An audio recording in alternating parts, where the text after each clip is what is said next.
Have you ever pulled a tray of cookies out of the oven only to find they've turned into unrecognizable blobs? It's like they went on strike and refused to stay cute. Been there. But don't worry. Today I'm sharing my ultimate secrets to baking cutout cookies that look as perfect coming out of the oven as they did going in. Let's do this. So why should you care if your cookies keep their shape? First off, they look way better. Perfectly shaped cookies are like little edible masterpieces, especially when you're decorating them. Plus, they make fantastic gifts. Who doesn't love a cookie that looks as good as it tastes? And let's be honest, saving time by skipping the fixing misshapen cookies step is a win.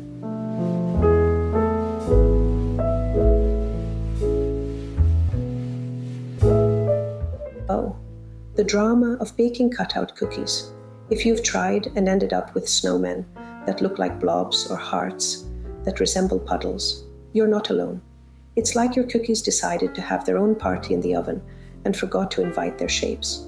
But don't worry, we've all been there. Let's talk about the common issues we face. Spreading. Your cookies suddenly decide to double in size, turning that adorable star into something that vaguely resembles a pancake. Warping. That cute star you cut out now has wavy edges as if it went through a windstorm. Why does this happen? Sometimes it's uneven heat or a dough that wasn't firm enough.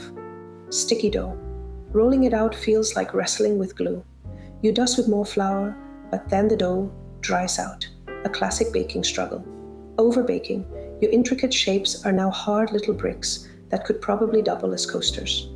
Uneven thickness. Some cookies are underbaked, while others are so crispy they could break a tooth. It's a party, but no one's happy. Burned bottoms. Nothing screams failure louder than scraping your cookies off the pan while muttering words your grandma wouldn't approve of. The good news, every single one of these issues has a fix. And I'm here to share them with you. Because baking shouldn't feel like a soap opera, and your cookies deserve to be stars of the show. So grab your rolling pin, take a deep breath, and let's fix these cookie catastrophes once and for all. Dough preparation. It all starts with the dough, because not all cookie dough is created equal. If you're using a dough that's not designed for cutouts, you're basically setting yourself up for snowmen that look like they've melted in the sun. Trust me, I've been there. And let's just say, it's not exactly a Pinterest moment. For perfectly shaped cookies, stick with a recipe that has less butter and no baking powder. Those ingredients might taste great in other cookies, but can make your cutouts spread more than you'd like. Here's a personal trick I swear by. Add a spoonful of cornstarch to the dry ingredients. Cornstarch acts like a stabilizer, keeping the dough firm and reducing spreading while baking. It's like giving your cookies solid backbone so they don't flop around when the heat is on. And if you've ever had cookies that spread so much they fused into one mega cookie, this tip is for you. Let's talk measuring for a second. Even a smidge too much butter can make your dough too soft, and if you're heavy-handed with the flour, your dough might crumble when you try to roll it. I recommend using a kitchen scale for the dry ingredients. It's way more precise than eyeballing it, and let's be honest, guessing doesn't usually end well in baking. Finally, I like to make my dough a day ahead and let it rest in the fridge overnight. Why? First, it chills the dough, which is super important, but it also gives the flavors time to develop. Think of it like marinating your cookies. And let's be real, it's a great excuse to pour yourself a coffee, or wine, I don't judge, and dream about all the cookie shapes you're going to bake. Pro tip, make a double batch while you're at it. You'll thank me later.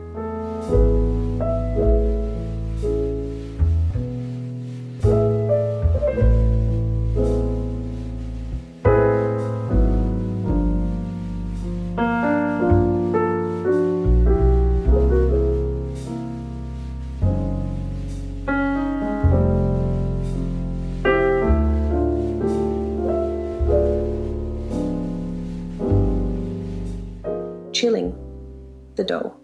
This is where the real patience comes in. Chilling. I know, you're excited to get baking, but trust me on this one. Chill the dough for at least an hour after mixing. And here's a trick. Once you've cut out your shapes, Chill them again for 10 to 15 minutes on the baking sheet. This double chill ensures those cookies hold their shape like pros.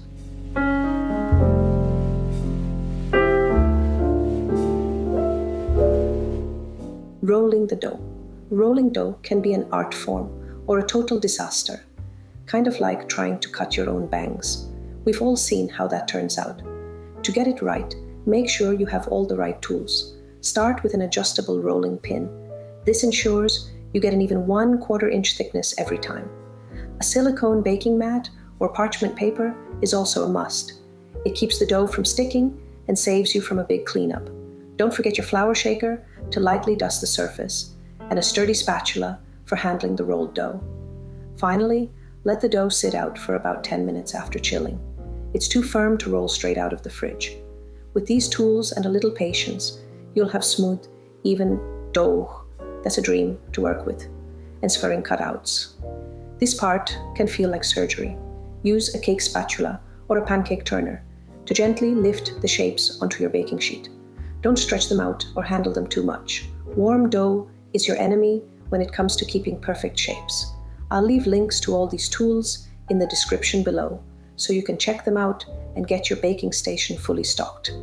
And seriously, if you've been eyeing that shiny new rolling pin or fancy baking mat, now's the time to treat yourself. Life's too short for sad cookies or sticky disasters. And hey, maybe even treat yourself to that fancy rolling pin you've been eyeing, because nothing says, "I'm a cookie artist," like having the right tools. Plus, it's way more fun when you're not fighting with sticky dough or uneven shapes. Your future self will thank you. Baking.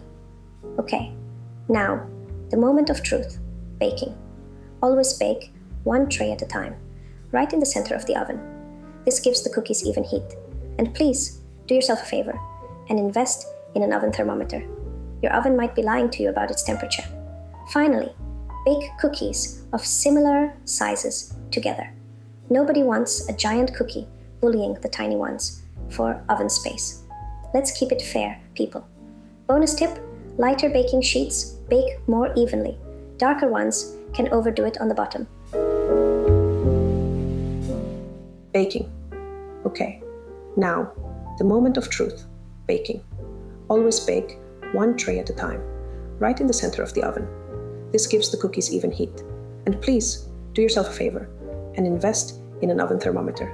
Your oven might be lying to you about its temperature. Finally, bake cookies of similar sizes together. Nobody wants a giant cookie bullying the tiny ones for oven space.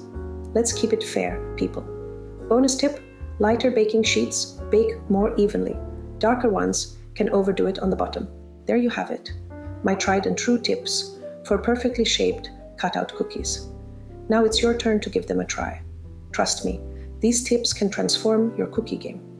Once you've tested them out, let me know how they worked for you in the comments below. Have your own genius tip? Don't keep it a secret. Share it with me and the baking community. Oh, and one more thing. If you're wondering how to package these gorgeous cookies so they're gift ready, you're in for a treat. My next video is all about beautifully packaging homemade cookies, and it's packed with ideas you'll love. See you there.